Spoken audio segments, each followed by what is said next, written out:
corazón más alegre es el corazón agradecido.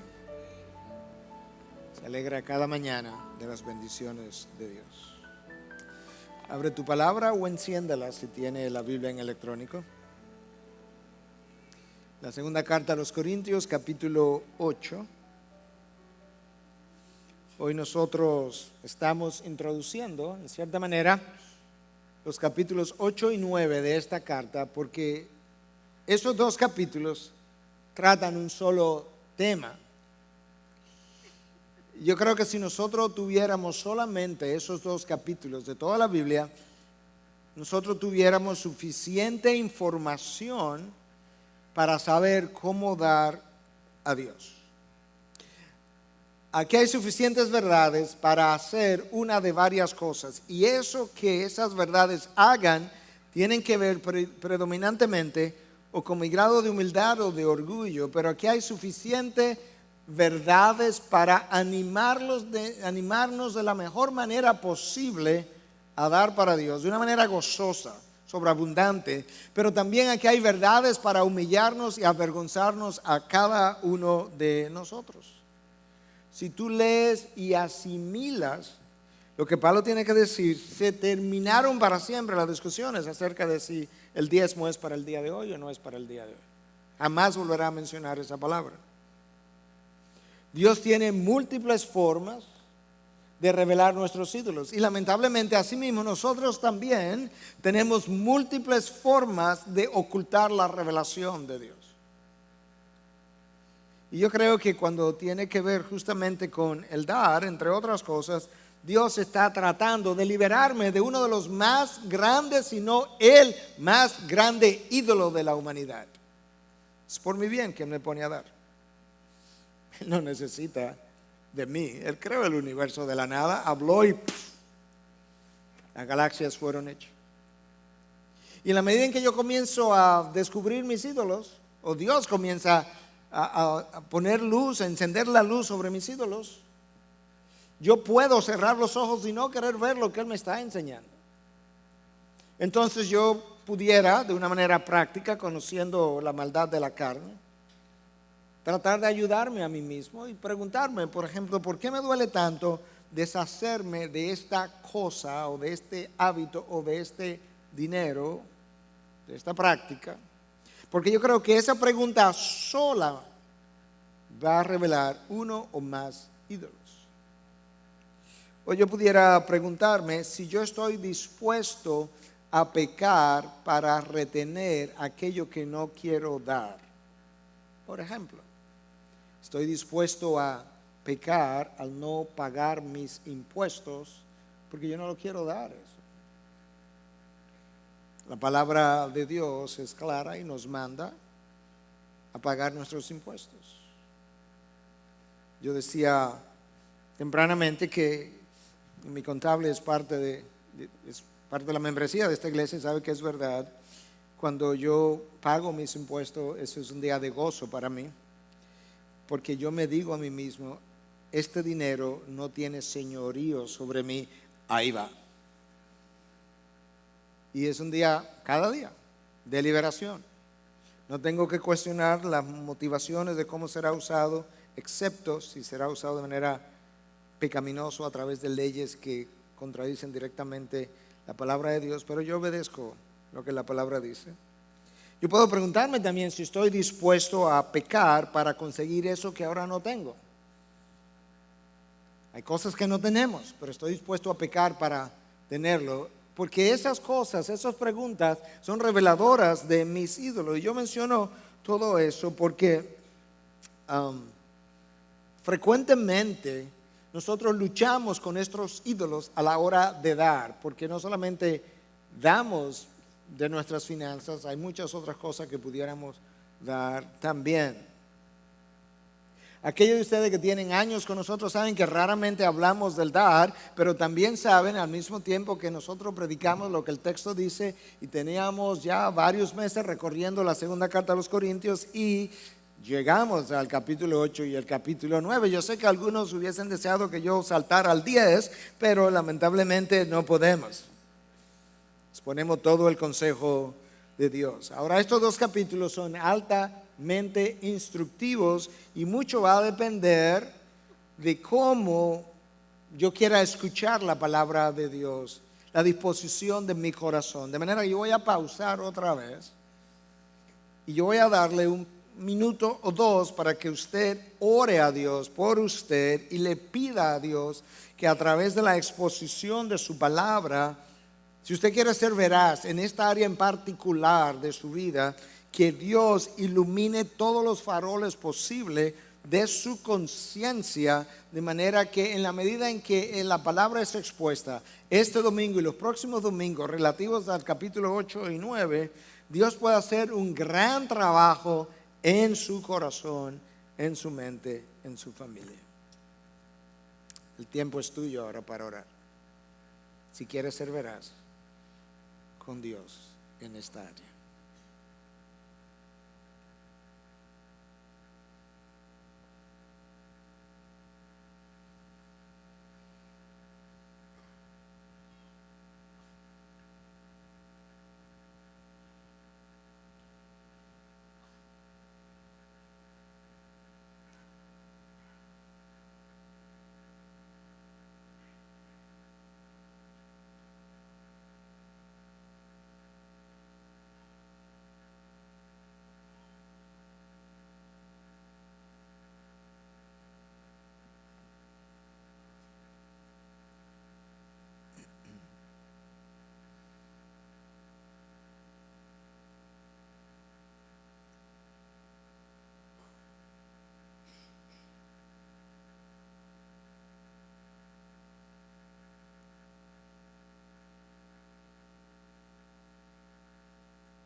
Habla Dios, que tu siervo escuche. En tu nombre. Amén. Amén. Decía Charles Spurgeon, gana todo lo que puedas, ahorra todo lo que puedas, hasta ahí como que vamos bien, y luego da todo lo que puedas. Nunca trates de ahorrar el dinero que le pertenece a la causa de Dios. Ese dinero, el que le pertenece a Dios, corromperá todo el resto. El dar a Dios no es una pérdida, decía Spurgeon, es poner tu sustancia en el mejor banco. El dar es verdaderamente tener. Como dice aquella lápida de una persona que había muerto, lo que yo gasté, yo tuve. Lo que yo guardé, yo lo perdí, porque está muerto. Lo que yo di, todavía lo tengo. Decía otro pensador que el único dinero que vuelves a ver es el que invierte en el reino de los cielos. El día que te mueres, el único dinero que vuelves a ver es el que tú inviertes en el reino de los cielos. Segunda de Corintios, capítulo 8, versículo del 1 al 8. Ahora, hermanos, os damos a conocer la gracia de Dios que ha sido dada en las iglesias de Macedonia. Pues en medio de una gran prueba de aflicción abundó su gozo y su profunda pobreza sobreabundó en la riqueza de su liberalidad, porque yo testifico que según sus posibilidades y aún más allá de sus posibilidades dieron de su propia voluntad, suplicándonos con muchos ruegos el privilegio de participar en el sostenimiento de los santos. Y esto no como lo habíamos esperado, sino que primeramente se dieron a sí mismos al Señor y luego a nosotros por la voluntad de Dios. En consecuencia, rogamos a Tito que como él ya había comenzado antes, así también llevará a cabo en vosotros esta obra de gracia. Mas así como vosotros abundáis en todo, en fe, en palabra, en conocimiento, en toda solicitud y en el amor que hemos inspirado en vosotros, ved que también abundéis en esta obra de gracia. No digo esto como un mandamiento, sino para probar por la solicitud de otros también la sinceridad de vuestro amor. Ahí está el apóstol Pablo, con un texto sumamente sencillo. De hecho, yo creo que el capítulo 8, el capítulo 9 de esta segunda carta contienen los textos más llanos de toda la carta. Algunos de los textos anteriores requerían de una cierta hermenéutica y exégesis, en ocasiones un tanto compleja. En este caso, esto es completamente llano, no importa en qué idioma usted lo quiera leer. Y en esencia, yo voy a dividir estos 8 versículos en 7 puntos de enseñanzas, lo cual va a ser el texto todavía más llano de lo que aparece cuando lo lees, porque lo vamos a dividir prácticamente versículo por versículo. Y lo primero que yo quiero que notemos es la gracia para con los macedonios. Escucha, versículo 1.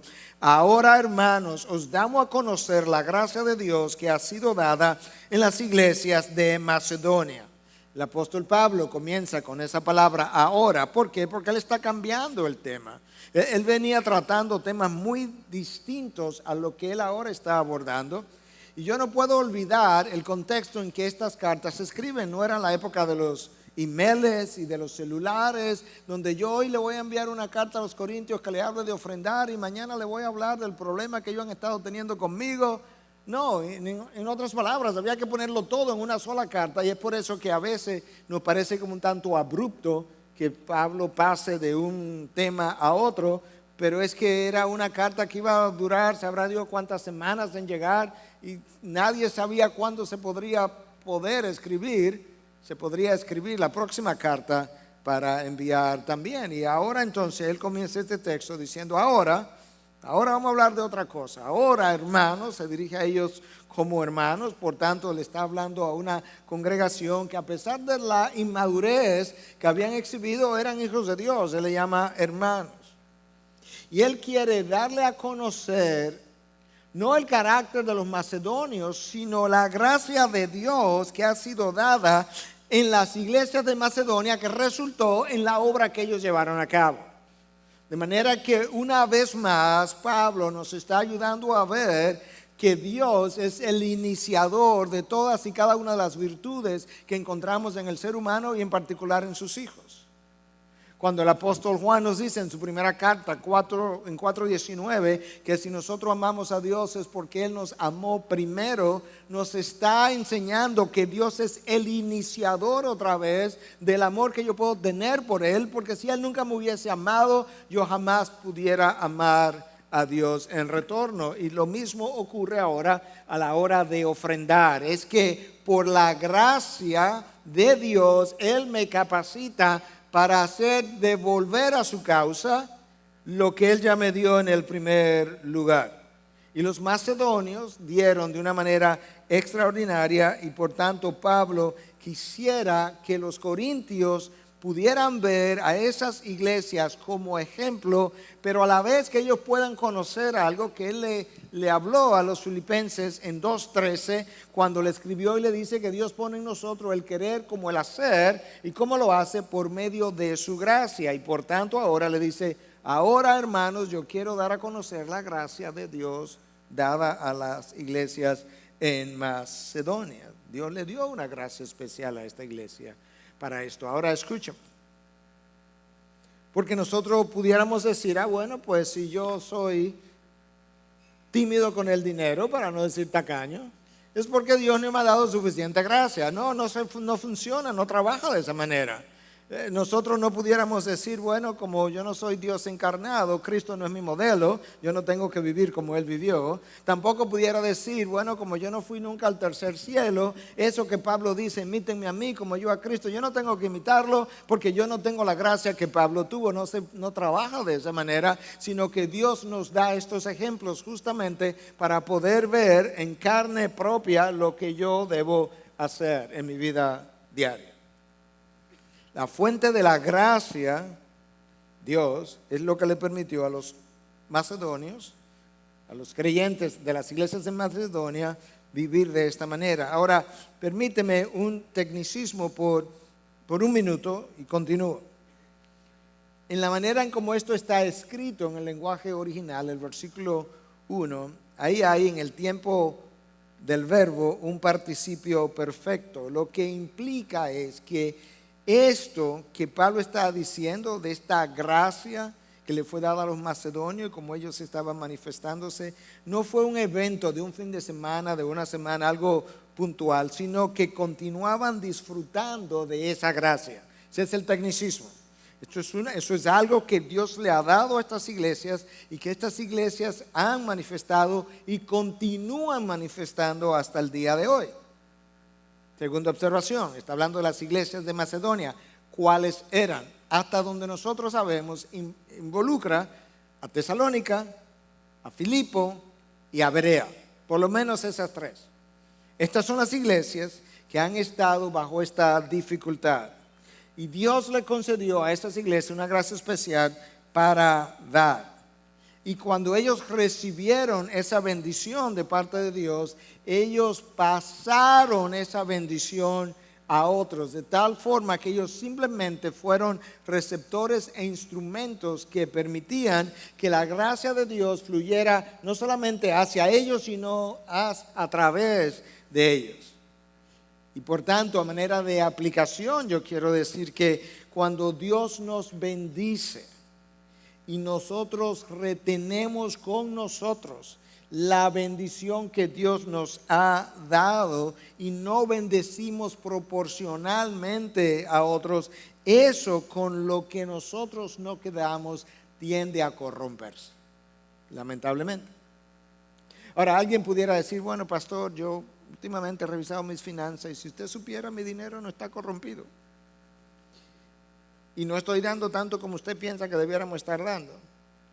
Bueno, es peor porque cuando el dinero no se corrompe y no estoy dando proporcionalmente a la manera como Dios me ha bendecido, mi corazón se corrompe, que termina corrompiendo el resto de las finanzas.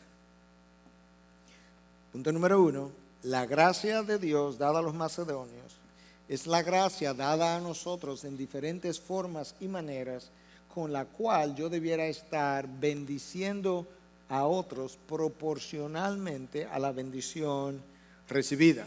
Por eso que Pablo está diciendo a los corintios, yo quiero darle a conocer no el carácter de los macedonios, sino la gracia de Dios dada a los macedonios y en particular a los creyentes en las iglesias de Macedonia.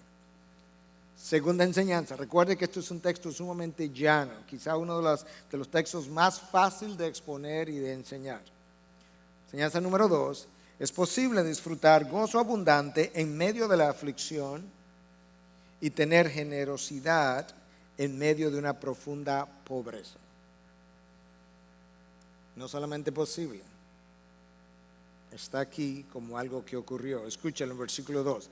Pues en medio de una gran prueba de aflicción, abundó su gozo y su profunda pobreza sobreabundó en la riqueza de su liberalidad. El versículo 2 que yo acabo de leer nos enseña varias cosas. Lo primero que me deja ver es que estas iglesias de las que Pablo está hablando estaban en medio de una gran prueba de aflicción. Nosotros leímos eso cuando expusimos la primera carta a los tesalonicenses en el capítulo 1.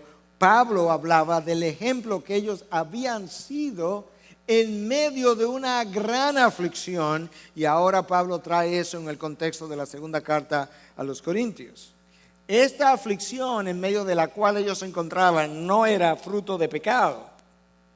Pablo le dice a la iglesia de los tesalonicenses que ellos eran un ejemplo para las iglesias en Acaya, en Macedonia y aún más allá. Y eso es algo que tú y yo necesitamos entender, porque con frecuencia cuando nosotros vemos a alguien bajo una prueba de aflicción, aquellos de nosotros que tenemos una personalidad que tiende a la condenación, tiende a asumir que dicha prueba de aflicción implica una disciplina por algún pecado que la persona haya cometido. Y a veces es así, pero con cierta frecuencia no lo es. Pastor, entonces, ¿a qué se debe? A la soberanía de Dios que opera de manera que nosotros no podemos entender. Y aquí están estas iglesias en medio de una prueba de aflicción y una gran lluvia de gracia. ¿Entendiste eso? Una enorme aflicción y una gran lluvia de gracia de parte de Dios. Si cada vez que una persona está en aflicción es porque la disciplina de Dios está sobre él, tendríamos que concluir que el apóstol Pablo vivió bajo disciplina todo el tiempo. Porque nadie fue más grandemente afligido que él, con la excepción del Señor Jesucristo. Entonces recuerda, estas iglesias están bajo aflicción y bajo una lluvia de gracia abundante de parte de Dios. Para empeorar las cosas, estas iglesias no solamente tenían una aflicción, que en el contexto de lo que hablamos anteriormente implicaba persecución, sino que también estaban en medio de una profunda pobreza. Y la primera paradoja que tú encuentras en ese versículo 2 es que la gran aflicción produjo gozo abundante. El texto no dice que la gran aflicción produjo en ellos gozo, no dice eso, dice que el gozo abundó. En el lenguaje original es enfático y aún en el español, la abundancia de gozo está enfatizando la calidad y cantidad de dicha experiencia. Es como que este gozo estaba desbordando la copa en medio de una gran aflicción. Yo voy a hacer la pregunta, yo voy a hacer muchas preguntas retóricas hoy. Y usted la puede responder en su corazón, pero ¿cuándo fue la última vez que te encontraste en medio de una gran aflicción y tú dijiste, hermano, estoy en aflicción, pero ¿sabes qué? Tengo un gran gozo? Porque probablemente si lo hiciste, quien te estaba escuchando te vio como un tanto extraño. Pero el texto dice que ellos, en medio de una gran aflicción, el gozo abundó. Próxima pregunta.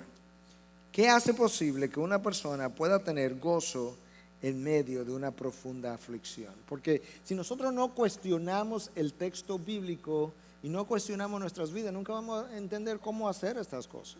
Y estas cosas no están ahí para que yo me admire solamente o me maraville, es para que yo aprenda.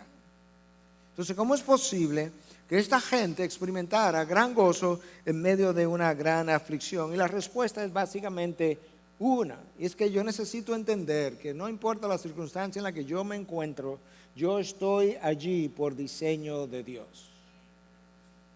Y no solamente por diseño de Dios, sino que como Dios dice en su palabra que su voluntad es buena, agradable y perfecta, este diseño de Dios que me tiene donde me tiene justamente de una manera buena, agradable y perfectamente.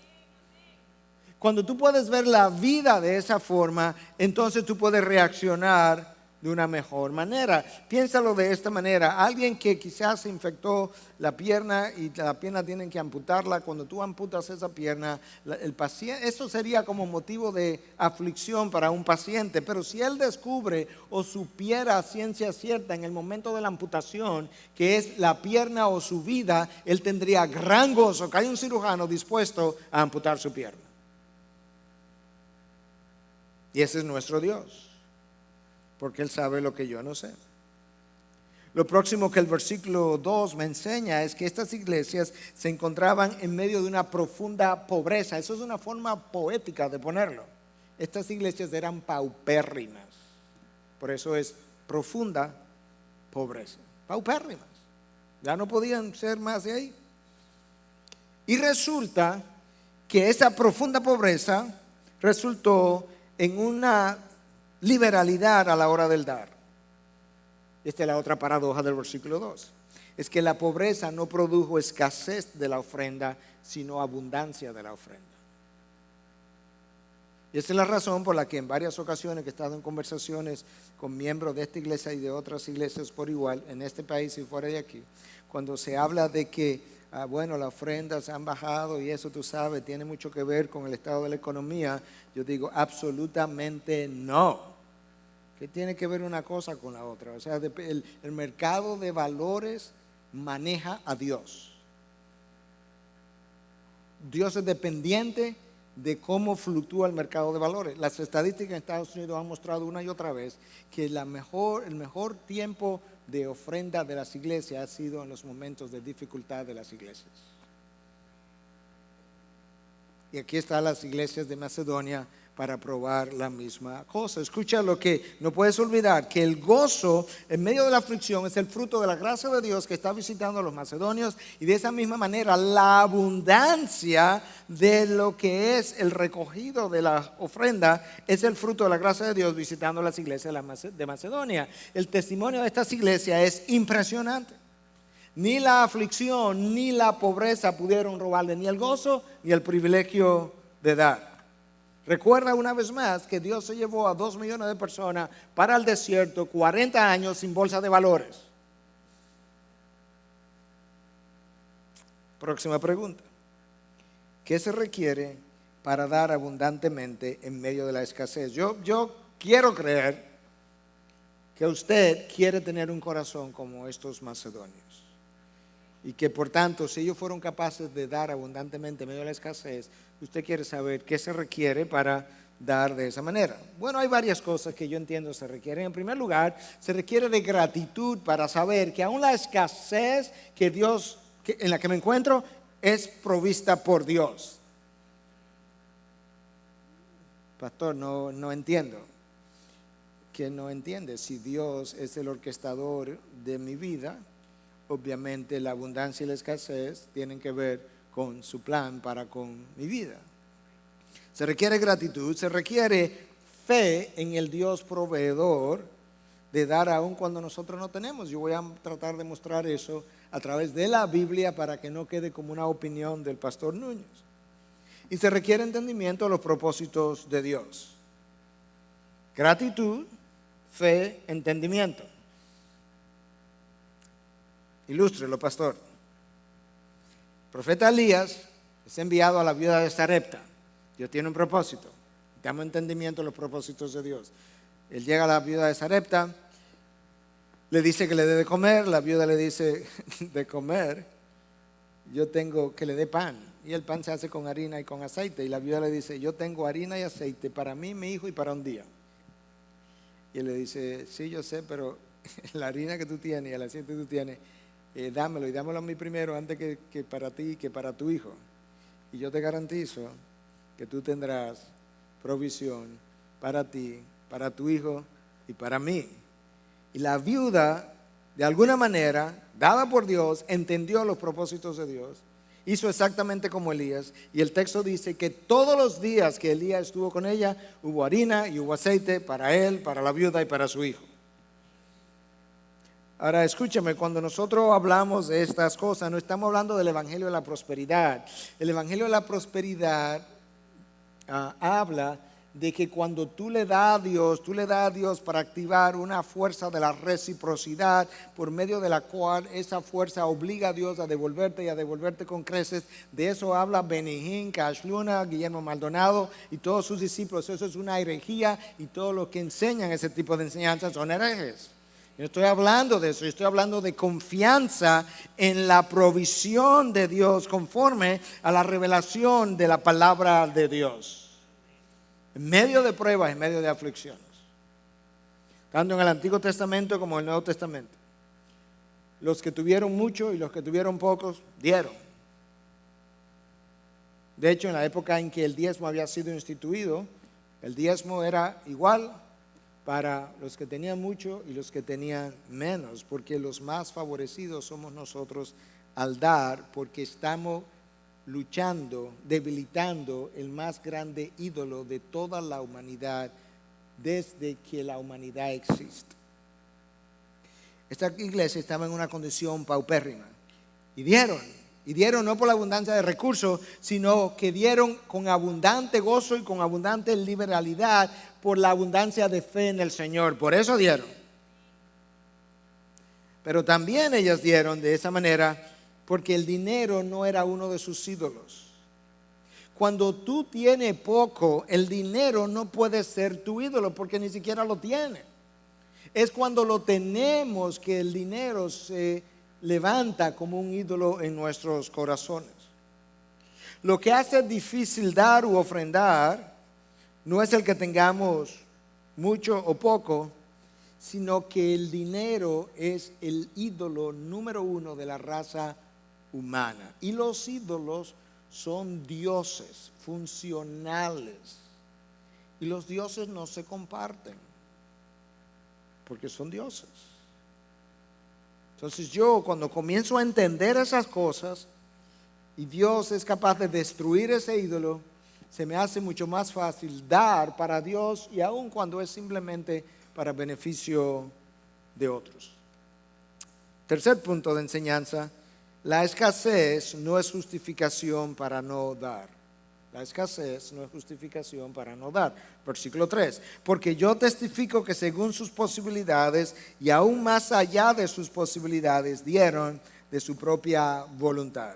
Pablo dice: yo doy testimonio de que esta gente dio de acuerdo a sus posibilidades, o sea que aún la profunda pobreza tiene algo de posibilidad, y aún más allá de sus posibilidades. Esta gente en medio de su pobreza no calcularon los riesgos, no calcularon sus posibilidades y lo dieron de su propia voluntad. En otras palabras, Pablo no los forzó, no los manipuló para que dieran, no les ofreció prosperidad y a cambio que Dios le iba, si ellos sembraban dinero, que ellos le iban a ser devuelto multiplicado. Pablo no les puso lo que llaman en inglés un guilt trip, no le puso una carga de culpa encima. Nada de eso, no los acusó de pocos espirituales, nada, absolutamente nada. Ellos dieron de su propia voluntad, dieron porque querían dar. De hecho, Pablo ni siquiera les pidió que dieran, ni les insinuó que dieran. Pablo más bien le dijo que no dieran. Y ellos dijeron: Pablo, por Dios, Pablo, tú eres Pablo. Lo que nosotros sabemos, tú lo sabes. Voy a continuar preguntando. Yo le dije que hoy iba a ser muy preguntón. ¿Qué se requiere para dar de esa manera? ¿Usted no quiere saber qué se requiere para dar de esa manera? Alguien pudiera decir: bueno, la gracia de Dios. Sí, sabemos que la gracia de Dios, absolutamente. Pero que esa gracia de Dios, Dios la da liberalmente, generosamente. La tenemos. Y con la gracia de Dios todavía no vemos, todavía no damos. Entonces la respuesta pudiera ser una con ABCD. Yo necesito ver la vida correctamente. Esa es la respuesta. Para dar de esa manera yo necesito ver la vida correctamente. Ahora, ¿qué cosas me ayudan a mí a entender que no estoy viendo la vida correctamente? Bueno, vamos a hablar de alguna de esas cosas. La mayoría de las personas valora más este mundo que el mundo venidero. Y la mejor evidencia de que valoramos más este mundo que el mundo venidero es la lista de sus gastos. La mayoría de nosotros estamos mucho más dispuestos a pagar dinero por algún disfrute de este lado de la gloria que por algún libro cristiano que consideramos es muy caro. Para algunos $15 es que está caro, que la cosa no está fácil, pastor. Para otros quizás $40, está caro, $40, un libro. Por ese mismo fin de semana me puede gastar $100, $200, $300 en otras cosas. ¿Cuánto dura el libro? La mayoría de las personas le da al mundo lo que jamás le daría al reino de los cielos. La mayoría de las personas está dispuesta a darle a este mundo, donde va a vivir 70, 80 años, lo que jamás le daría al reino de los cielos. Jamás. Lo que implica que valoro este mundo de una manera sobredimensionada por mucho al mundo venidero. La mayoría gasta en una cena, almuerzo, en la compra de algo terrenal, lo que no pagaría, como yo acabo de decir, por algo del reino de los cielos. La mayoría de los hijos mueren con más tesoros de este lado de la gloria que de aquel lado de la gloria, a pesar de que Cristo dijo que no acumuláramos tesoros en este mundo porque la polilla se lo come, que lo pusiéramos en el próximo mundo donde la polilla no corrompe, y aparte de eso es el único lugar donde me va a esperar el tesoro que coloco allí. La mayoría de las personas hablan mucho más de este mundo que del mundo que le espera. Eso es increíble, que la mayoría de las personas hablan más de estos 70 años, 80 que va a pasar aquí, que de la eternidad que le espera, y nuestras conversaciones revelan eso. Por tanto, no tenemos una visión correcta de la vida, y si no tenemos una visión correcta de la vida, jamás podremos tener un manejo correcto de las finanzas de este lado de la gloria. Jamás, es una imposibilidad. Y esas son evidencias que nosotros tenemos ojos demasiado aterrizados y poco celestiales. Puesto los ojos en Jesús, el autor y consumador de la fe, pero vivimos terrenalmente. Entonces no están en Jesús. Cuarta enseñanza. Dar para Dios es un privilegio. No una responsabilidad, no una carga, un privilegio. Escúchalo, versículo 4 y principio del versículo 5. Suplicándonos con muchos ruegos el privilegio de participar en el sostenimiento de los santos, y esto no como lo habíamos esperado. Los macedonios llegaron a dar de esa manera porque ellos llegaron a entender es que darle a Dios de regreso lo que ya Dios me ha dado después que Él me dio la inteligencia y la capacidad física para producir, es un privilegio, no una carga, no algo pesado, no una limitación, es algo bueno. Y cuando Pablo no le estaba pidiendo, le suplicaron. Notaste el énfasis. Suplicar es una palabra ya enfática. Con muchos ruegos es otra palabra también o frase enfática. Es como que Pablo le está diciendo, no, pero yo entiendo, ustedes están en pobreza. Pablo, no nos quite el privilegio de dar. No es que, Pablo, es que, mira, tú sabes que nos sentimos culpables, es que si no contribuimos con algo, nos sentimos mal, tú sabes. No, Pablo, nada de eso, nada de victimización, esto es un privilegio. No nos robes eso. El gozo de nosotros está en participar, en sostener a otros santos. Bueno, pero que aquellos santos están en necesidad y ustedes también. Está bien, compartimos lo paupérrimos que somos, pero queremos compartir. Wow.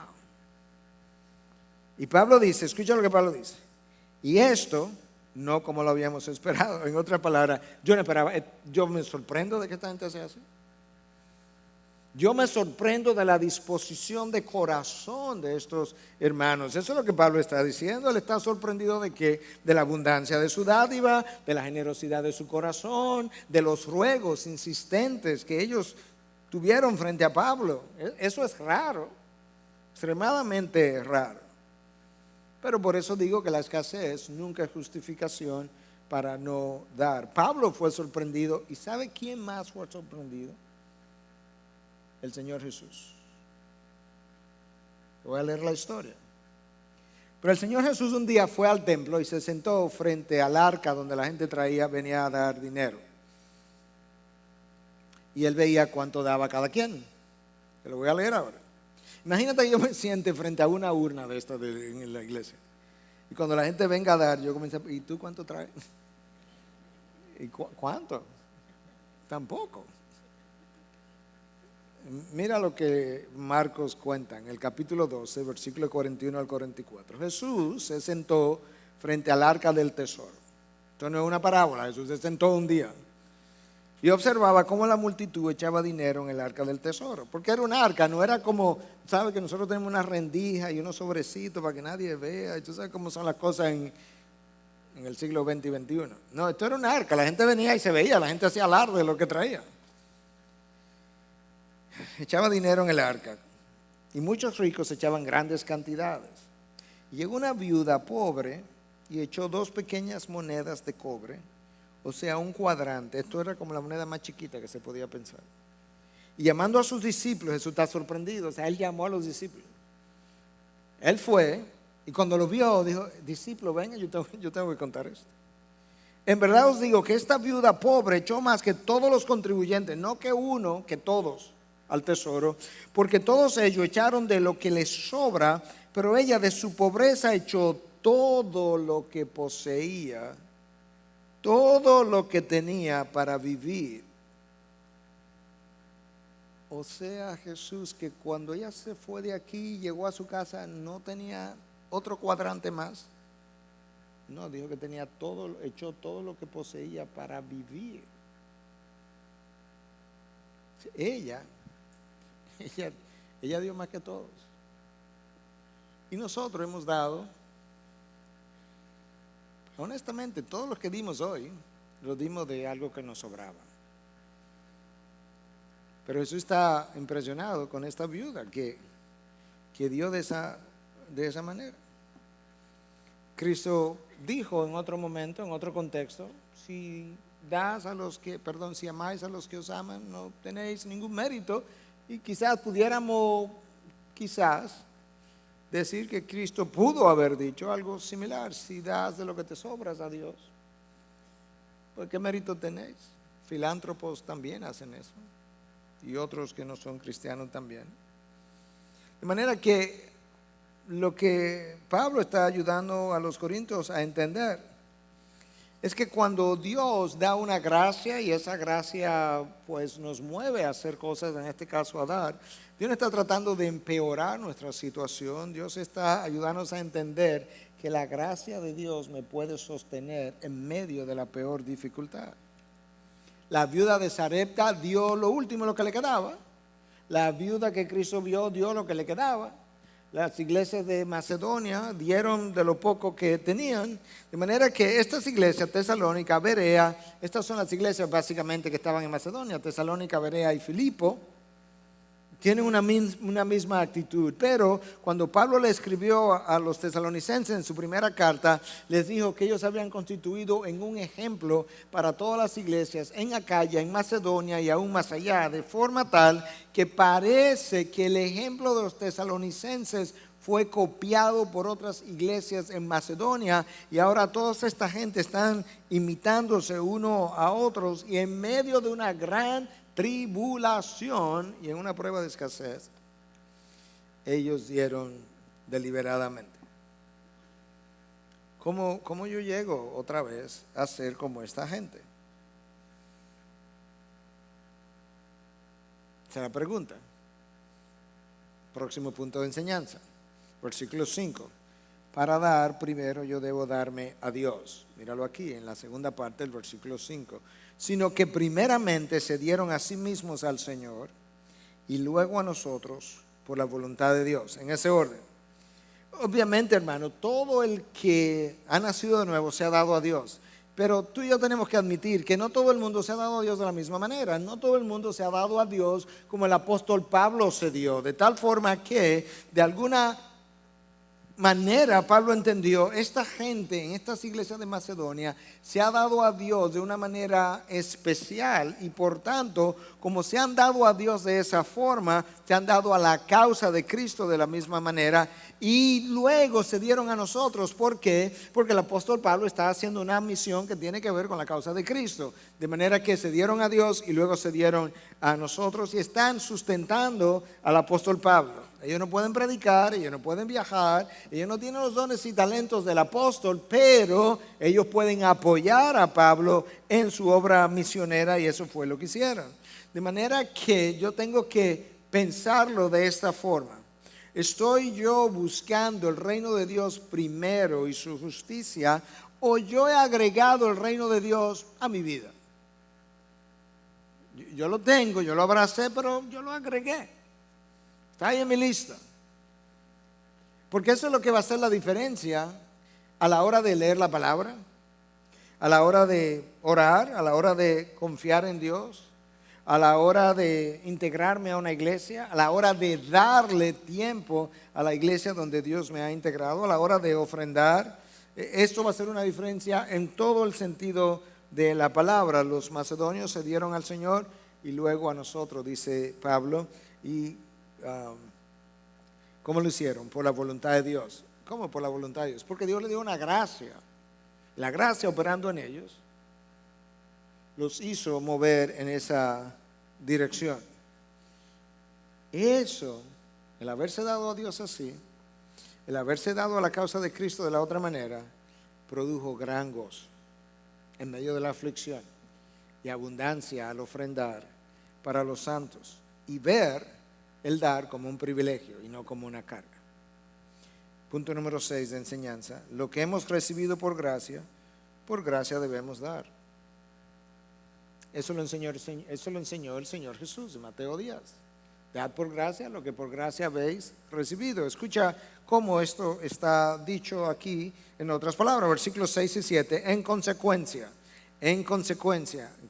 de que, en vista del ejemplo de los macedonios, en vista del ejemplo de las iglesias en Macedonia, Tesalónica, Filipo, Berea, en vista de ese ejemplo, entonces, ¿qué hizo Pablo? Bueno, le rogó a Tito, rogamos a Tito que como él ya había comenzado antes, este asunto de las ofrendas, esto de la ofrenda viene de atrás. En la primera carta a los Corintios, cuando va a cerrar en el capítulo 16, Pablo está hablando de una ofrenda que debían recoger para él y con otras 2 personas que ellos designaran y la llevar a Jerusalén. Pero resulta que los corintios comenzaron a acusar a Pablo de cosas que él no había hecho. Se levantó esta persona en medio de la congregación que acusó a Pablo, acusó su carácter, pisoteó su ministerio, y en vista de eso, pues la ofrenda se quedó ahí como a mitad y nunca se llevó ni nunca se terminó de recoger. En vista de eso, entonces, le rogamos a Tito que como él ya había comenzado esto antes, también llevar a cabo en vosotros esta obra de gracia. Es una obra de gracia, no es una obligación. Mas así como vosotros abundáis en todo, en fe, en palabra, en conocimiento, en toda solicitud y en el amor que hemos inspirado en vosotros, ved que también abundéis en esta obra de gracia. Parece ser que Tito como que no estaba muy convencido de hacer esto y dice, rogamos a Tito. En vista de esto, rogamos a Tito. Ve y habla con esta gente. No sé si Tito le diría a Pablo, esta gente estaban irreconciliados contigo, ya acaban de reconciliarse y ya le estamos pidiendo una ofrenda. Y Pablo está diciendo, debido a este ejemplo, Pablo está tratando de animarlo por medio de un ejemplo con las iglesias de Macedonia. Y le ruega a Tito que complete algo que ya le había comenzado. Parece que Tito tenía algo que ver con esto desde el inicio. Y Pablo llama esto una obra de gracia, completa esta obra de gracia. Ustedes han recibido gracia. Él le recuerda a los corintios que ellos han recibido abundante gracia. Nota cómo lo dice Pablo, ya que ustedes han abundado en fe, en palabra, en conocimiento, en toda solicitud y en el amor. Esta fue una iglesia, a pesar de su inmadurez, grandemente bendecida.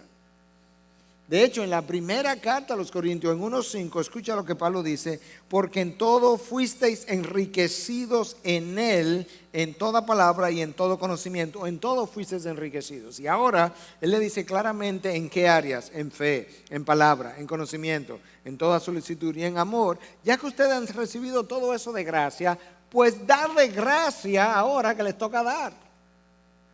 Eso es lo que Pablo está diciendo. Fuisteis enriquecidos aún en el amor que hemos inspirado en vosotros. Pablo los anima a completar la obra de gracia. La primera parte, todo esto que ustedes recibieron, todos estos dones que ustedes han disfrutado, eso es una obra de gracia, pero no ha terminado.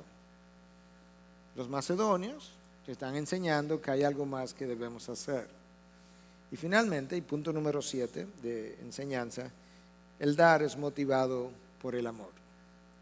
Versículo 8. No digo esto como un mandamiento, esto no es obligado, esto no es una obligación, esto no es una imposición, sino para probar por la solicitud de otros también la sinceridad de vuestro amor. Yo simplemente estoy probando la sinceridad de vuestro amor. ¿Hacia quién? Hacia Dios. ¿Hacia quién más? Hacia el hermano. El amor es el mayor motivador, bíblicamente hablando, para la vida cristiana. El Señor Jesús lo enseñó: amarás al Señor tu Dios con todo tu corazón, toda tu alma, toda tu mente y toda tu fuerza, y al prójimo como a ti mismo. Eso es. De manera que para dar, ahora viéndolo desde otro ángulo, para dar como esta gente de Dios, yo necesito amar a Dios, por tanto su causa, y luego amar al prójimo como yo me amo a mí mismo, porque cuando yo amo al prójimo como yo me amo a mí mismo, yo voy a querer darle a ese otro lo que yo me doy a mí. Eso es como la vida cristiana es. Por amor Cristo dejó la gloria, se encarnó. Por amor Cristo sirvió a los hombres, fue a la cruz, se crucificó. Por amor Cristo se dio en rescate por mucho. Por amor Dios nos perdona, por amor Dios no nos abandona. Y de la misma manera todo se dificulta cuando el amor no está presente. Nuestra desobediencia no es más que, lo hemos dicho tantas veces, una falta de amor. Si me amáis, obedeced mis mandamientos. El mejor motivador para la obediencia es amor por Dios. El mejor motivador para ayudar a mi hermano es amor por mi hermano. Nuestra contribución al reino de Dios por debajo de lo que Dios espera es simplemente una falta de amor por el reino. Yo siempre digo, cuando la gente me pide que hable de mi testimonio, cuando yo me fui a Estados Unidos a estudiar y cuando me quedé allá por 15 años y todo eso, yo llegué allá y yo estaba construyendo mi propio reino. Lamentablemente muchas veces nacemos de nuevo y seguimos construyendo nuestro propio reino. Nuestra contribución al reino de los cielos por debajo de lo que Dios espera es simplemente una falta de amor por su reino. Nuestro cuestionamiento acerca de cuánto debo dar no es más que una falta de amor a la causa de Cristo y un amor desmedido por nosotros mismos. Por eso cuestionamos tanto, tratamos de buscarle todos los, se llama en inglés loophole, por todas las formas de todos los desvíos posibles. El amor no mide esfuerzos en ningún ámbito de la vida. No mide esfuerzos, no mide riesgos, no mide sacrificios, no mide humillación, porque el verdadero amor da sin medida y frecuentemente da sin esperar que el otro le devuelva. Por eso es considerado amor verdadero, amor sincero, amor ágape. Y de eso es que se trata. De manera que si tú quieres ver a Dios de esa manera, o mejor dicho, si tú quieres ver la causa de Cristo de esa manera, necesitas amar a Dios como Él quiere que le ames, amar a tu hermano como Él quiere que le ames, porque cuando ames a Dios como Dios quiere ser amado, ese mismo amor de Dios es generador del otro amor, que es amor por tu hermano, y esa será tu mejor motivación para ofrendar y para dar. Ya jamás será por obligación, jamás será por sentirte culpable, jamás será porque otros te presionan, jamás será para el que dirán, será porque tú amas la causa de Cristo, te ha dado al reino de los cielos y está interesado más en ver el reino de los cielos crecer que en tu propio reino. Relativamente sencillo. De manera que está el apóstol Pablo, es el primero de varios mensajes acerca de cómo dar, capítulo 8, capítulo 9. Quizás algunos están pensando, ¿cuántos mensajes, pastor, para yo regresar en varios domingos? Pero no haga eso, porque todo el consejo de Dios necesita ser escuchado para toda la corrección de mi vida.